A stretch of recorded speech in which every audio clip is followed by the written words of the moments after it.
Solução de disputas e conciliação com o doutor Rogério Neiva.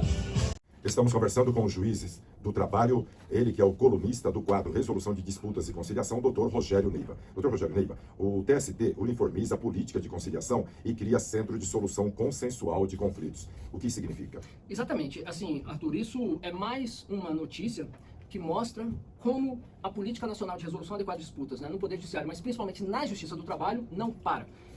O ministro Aloysio Correia da Veiga assumiu no final do ano passado a vice-presidência do Tribunal Superior do Trabalho e do Conselho Superior da Justiça do Trabalho, condição que o torna coordenador da Comissão Nacional de Promoção à Conciliação, a CONAPROC, e junto com a minha amiga, e competentíssima e dedicadíssima, também militante da causa da conciliação, a juíza Roberta Mello de Carvalho, que é a juíza auxiliar da vice-presidência, tem desenvolvido um trabalho com muita dedicação e empenho para que essa pauta avance de modo a contribuir cada vez mais com a pacificação social, que é o fim maior e a razão de existir do Poder Judiciário. E nesse sentido, essa semana, foi o ministro Aloysio Correia da Veiga, não só divulgou a Resolução Administrativa 2398 de 2022, que nós até tínhamos antecipado aqui no nosso quadro anteriormente, que trata da estrutura do responsável pela gestão da política pública judiciária, por meio de um órgão chamado NACOP, que é um Núcleo de Apoio à Conciliação e Políticas Públicas, que inclusive é coordenado pela juíza Roberta Mello.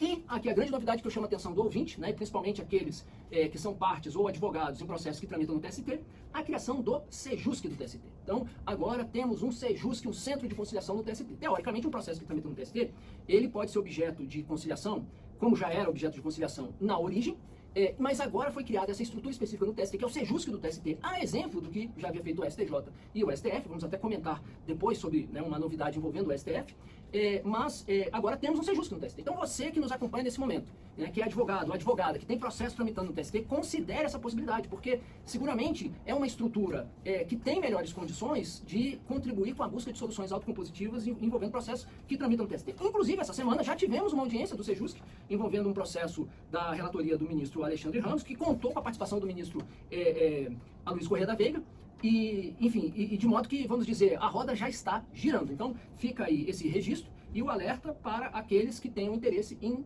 buscar uma solução autocompositiva em processos que tramitam no Tribunal Superior do Trabalho, fazendo aqui efusivos e entusiasmados votos de que este SEJUSC do TST produza bons frutos e contribua com a busca de muitos acordos. Doutor Rogério Neiva, o senhor que é um defensor da conciliação e da mediação há anos, trabalhando nesta causa, sobretudo no TST, e agora ganha mais um aliado. O Supremo Tribunal Federal inaugura espaço para audiências de conciliação. Vai ganhando corpo cada vez mais? Então, Arthur, boa pergunta, e boa observação. Qual é a novidade que nós temos aqui para compartilhar com o nosso ouvinte? Essa semana foi inaugurada uma estrutura, um espaço, uma sala, que não é apenas uma sala, mas é uma sala assim, equipada, para funcionamento do SEJUSC do TST. Nós já tínhamos comentado aqui no ano passado um ato da ministra Rosa Weber que tinha estabelecido aí novos contornos para isso, inclusive ampliando aí o seu escopo, com essa terminologia, que é o Centro de Mediação e Conciliação. O ministro Toffoli já havia, foi vamos dizer, quem deu o primeiro pontapé, já no final da sua gestão, criando inicialmente o SEJUSC do STF. A ministra Rosa Weber, no ano passado, estabeleceu um ato, dando novos contornos, e agora temos essa novidade. Foi inaugurado essa semana um espaço específico para isso, só para o ouvinte ter uma ideia. Esse é um espaço que tem capacidade para atender 64 pessoas sentadas e que permite não só as audiências presenciais, como tem uma estrutura também para que se faça de maneira híbrida, em telepresencial. Inclusive, essa semana, já na inauguração, o espaço já foi utilizado inclusive num caso bastante complexo e importante, que o ministro Lewandowski, que está sob a relatoria do ministro Lewandowski, seguramente o ouvinte já ouviu falar desse caso, que é a discussão sobre a situação de Fernando de Noronha, que é vamos dizer, um embate que está sendo travado entre a União e o Estado de Pernambuco. Então, que é a ação civil originária 3568. Então, essa semana não só foi inaugurado o espaço, como já houve a primeira audiência envolvendo esse caso. Agora, qual é o ponto importante, Arthur, e caros ouvintes, que eu chamo a atenção aqui sobre isso? São dois aspectos que eu chamo a atenção. O primeiro deles é o seguinte: por um lado, o ouvinte pode estar se perguntando assim, mas a tendência, e até com a pandemia, não é o uso da tecnologia, eu diria, parcialmente que sim. A tecnologia, a pandemia impulsionou o uso da tecnologia, com o avanço da chamada ODR, que é Online Dispute Resolution. Hoje, muitas audiências são feitas de forma telepresencial, até mesmo com o uso do WhatsApp. Não faz muito tempo comentamos aqui um caso de um acordo importante que foi resolvido via WhatsApp, casos em que se fazem tratativas pela via telepresencial. Mas isso não quer dizer que o meio presencial esteja completamente descartado. Aliás, nos primórdios da ODR, esse era exatamente o questionamento que se fazia. Muita gente que resistia ao avanço da Online Dispute Resolution dizia assim, mas isso quebra o chamado face-to-face, o cara-a-cara, conciliação, autocomposição é uma coisa que as pessoas precisam estar presentes, enfim, aquele contato presencial. Essa é uma resistência que havia que foi superada. Assim, a pandemia nos obrigou a superar isso. Então, a perspectiva, a tendência é um modelo híbrido, em que nós não vamos descartar o legado da pandemia como telepresencial, e ODR, mas isso não quer dizer que para determinadas determinadas situações, eu diria assim, que é imprescindível o presencial, e principalmente em casos relevantes, delicados, complexos, sensíveis. Então, e aí nesse sentido, né, o segundo aspecto que eu chamo a atenção é que, pensando numa lógica presencial, as condições ambientais são fundamentais. Eu vivi uma experiência muito rica e intensa no Tribunal Superior do Trabalho, como juiz auxiliar da vice-presidência, né, e na segunda gestão que eu participei, que foi a do ministro Renato Paiva, que deixou muitos frutos e, né, enfim, foi muito rica. Um dos avanços que nós produzimos, e aí nós estamos falando de um pré-pandemia, né, então era um modelo totalmente presencial, mas o que nós fizemos? Nós adaptamos a estrutura física para as interações voltadas à composição de conflitos coletivos nacionais. Porque qual é a dinâmica dos conflitos coletivos? Eu tenho de um lado representantes de trabalhadores e representantes de empresas, né? Então, se a gente for pensar categorias nacionais, né? Então, eu tinha lá vários sindicalistas, né, de um lado e vários dirigentes patronais. O que a gente fez? A gente montou uma estrutura em que eu tinha uma sala em que eu acomodava os dirigentes laborais, uma sala que eu acomodava os dirigentes patronais, que eram, a gente chamava de salas unilaterais, e uma sala mais ampla para as reuniões bilaterais, quando sentava todo mundo. Então, significava que eles tinham lá um espaço reservado para eles terem as conversas deles reservadas, e com o mediador também, e tinha um espaço para as conversas conjuntas. Chegava um ponto, Arthur, só para o ouvinte entender concretamente, funcionava assim. A gente pensou até em detalhes, como guarda-volumes, porque as pessoas iam de fora de Brasília, para o TST, com mala, com mochila, e precisavam guardar isso. Então, o que a gente fazia? A gente dizia assim, olha, essa sala aqui é sua enquanto você estiver aqui. E entregava a chave do guarda-volume na mão do sujeito. Assim, esse espaço é seu. Eu, como juiz auxiliar, né, e vamos dizer, mediador ali na prática, para entrar nessa sala eu pedia licença. Eu batia na porta e pedia licença. Isso para deixar claro que aquele espaço era das partes. Eu não tenho dúvida que essas condições estruturais de espaço físico foram fundamentais para buscar muitos acordos. Então, o Supremo caminha nesse mesmo sentido. Aliás, só para fechar esse raciocínio, Arthur, quando eu estou dando aula, eu tenho uma aula que eu dou, né, um módulo que eu dou, que é chamado Noções de Psicologia Aplicada, né? E até, naturalmente, pela minha formação, né?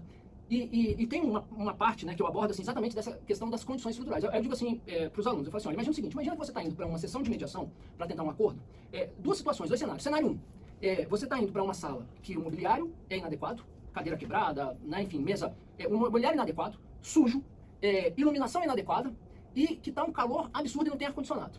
E mais, bota mais duas coisas, você está com fome e está com sono. Agora imagina uma outra situação em que você está num ambiente, mobiliário adequado, limpo, iluminação adequada, temperatura adequada, ar-condicionado, você está alimentado, se você não estiver alimentado lá tem lá um lanchinho, um café, uma água, você dormiu bem. A pergunta é, o conflito é o mesmo. As condições para se buscar um acordo são iguais? Obviamente que não. Então, as condições, a estrutura para sentar à mesa, ela tem o seu papel e é importante. Então, o Supremo está de parabéns e fazemos votos que nesta sala se fechem muitos acordos. Estamos conversando com o juiz do trabalho, Dr. Rogério Neiva, aqui no quadro Resolução de Disputas e Conciliação. E lembrando que dentro de poucos instantes você vai acompanhar aqui na Rádio Justiça a transmissão da sessão ordinária do Tribunal Superior Eleitoral, o TSE. Enquanto isso, a gente vai conversando aqui com o Dr. Rogério Neiva, falando sobre mediação e conciliação. E nesse tema, Dr. Rogério Neiva, a conciliação do Tribunal Regional do Trabalho, TRT4 do Rio Grande do Sul, encaminha nova proposta de acordo entre terceirizados da Refap e empresas prestadoras de serviços. O senhor pode explicar para a gente o que trata? Então, o que acontece, Arthur? Está havendo um conflito entre trabalhadores terceirizados, né, que são, né, tem vínculo direto empregados contratados das terceirizadas, das prestadoras de serviços que atuam na refinaria Alberto Pasqualini, no Rio Grande do Sul. Então, estamos falando aí de trabalhadores que são fundamentais para que a refinaria esteja funcionando, e eu não preciso entrar em detalhes aqui sobre quais são as implicações de uma refinaria, ainda que seja uma, né, mas de uma refinaria em tempos em que o tema combustível, né, e preço dos combustíveis sempre está na pauta, né, e considerando aí a situação do Brasil, né, que ainda é dependente, né, de exportações, então uma refinaria parar de funcionar ou ter comprometido o seu funcionamento, né, ainda que seja uma, é potencial prejuízo para o país. Então há um conflito estabelecido, né, lá no Rio Grande do Sul, nessa refinaria, envolvendo especificamente os terceirizados. O Tribunal Regional do Trabalho está buscando uma solução de consenso, né, o TRT da 4ª Região, por meio do seu vice-presidente, o meu amigo, e um gigante na busca de soluções autocompositivas, né, que eu digo assim que temos comentado aqui, já não é a primeira vez que eu trato aqui de situações que é levada ao TRT4 e colocada sob responsabilidade do desembargador Ricardo Martins Costa, como eu disse, né, que tem sido um gigante, né, porque assim, se entrega de corpo e alma na busca da solução de consenso. Então, esse caso, né, está sob a responsabilidade do desembargador Martins Costa, que tem tentado buscar uma solução. Hoje, quinta-feira, dia 9, vai haver agora de manhã uma assembleia dos trabalhadores para avaliar uma proposta que foi apresentada, que saiu da mesa de mediação.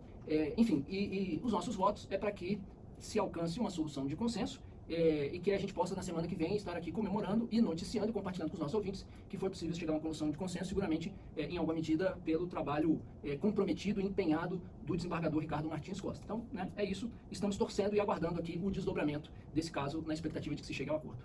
Dr. Rogério Neiva, os agradecimentos, um bom dia, até a próxima semana. Eu que agradeço, Arthur, a satisfação falar com vocês, nossos ouvintes.